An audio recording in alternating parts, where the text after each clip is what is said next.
Welcome back to episode 3 of the Just Start Sewing series. I am so glad you're here. Today we are learning all kinds of sewing jargon for your beginner sewing journey. Let me just say, you will likely watch this video once, continue on with the rest of the videos in the series, and then come back to this video for a refresher. I do this all the time. You are learning a brand new skill and it's really hard to absorb all this information at once, so be gracious with yourself and know that you can come back here for a refresher, or our good friend Google, just look it up. I do that all the time. So sit back, take these terms in, hopefully familiarize yourself with some of the lingo, but know that you don't have to memorize all of them. It is not an exhaustive list by any means. These are just terms that I use a lot and I see a lot in patterns. Most patterns will have what's called a sewing terms glossary, usually at the bottom of a PDF pattern, to give you a refresher of what the terms mean. So that's super helpful as well. So let's start off with a term I use a lot. Seam. This is a line where you sew and join together two pieces of fabric.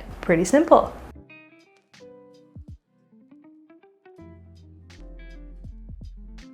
The back stitch. I talked about this a little bit in the last video. A back stitch is 2 or 3 reverse stitches to secure the stitches at the beginning and end of a seam. A back stitch or back tack will secure the stitches and prevent your seam from coming loose or undone. Raw edge. This is the raw, unraveling, and unfinished cut edge of the fabric.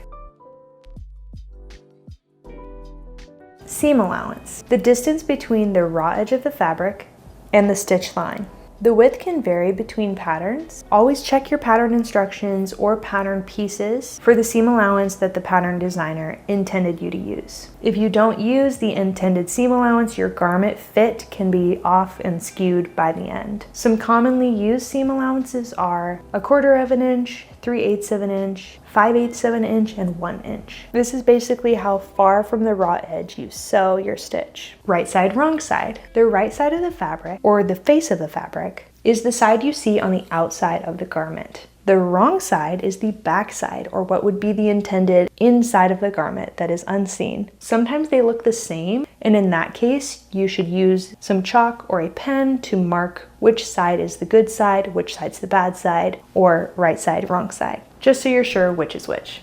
Right sides together. This term I use a lot, and you'll see a lot in sewing patterns. As we discussed the right and the wrong side of the fabric, when sewing, oftentimes, you're sewing on the inside of the garment. You're sewing things inside out. And let's say you're sewing a top together, the front piece and the back piece. You're going to want the good side or the right side of both of those pieces to be facing each other. So good sides together.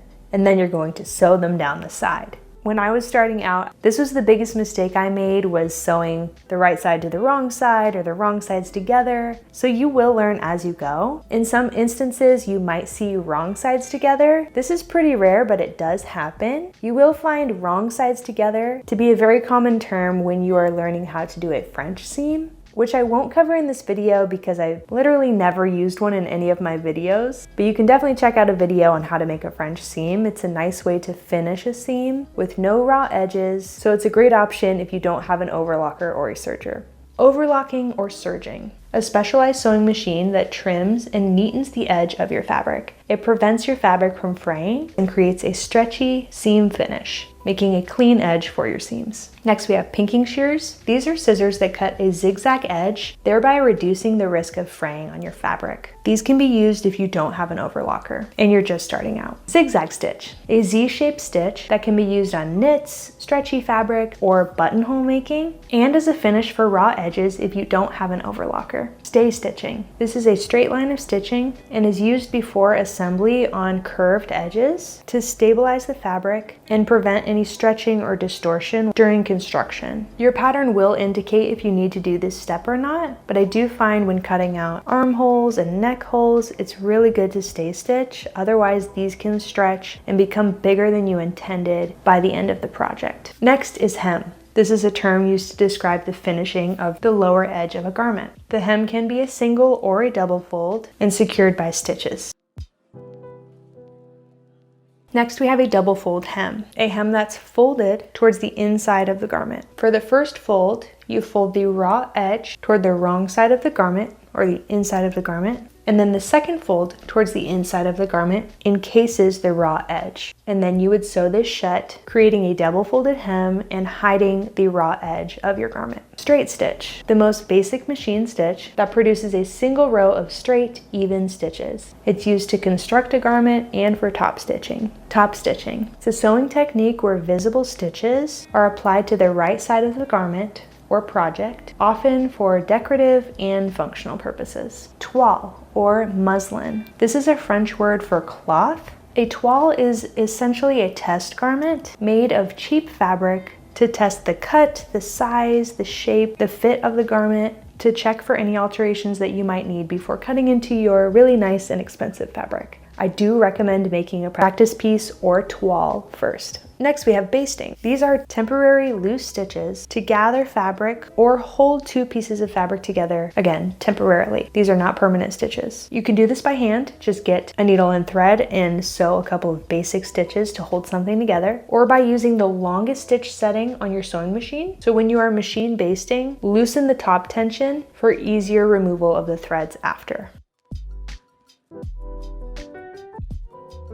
The next term is grain or grain line. A woven fabric has a lengthwise and a crosswise grain that have no stretch. Therefore, it leads to stable fabric. You want to ensure that pattern pieces are laid out on the correct grain line, leading to a garment that hangs correctly as your pattern intended. The next term is the bias. In sewing, the bias refers to the diagonal direction of the fabric's weave, typically a 45-degree angle from the straight grain, which is the vertical and horizontal lines that the fabric was woven in originally. Cutting fabric on the bias allows for greater stretch and drape, making it ideal for certain garments and finishes. Next, you have bias binding. These are narrow strips of fabric used to neaten edges of hems, quilts, necklines, or armholes. These can be handmade or store-bought.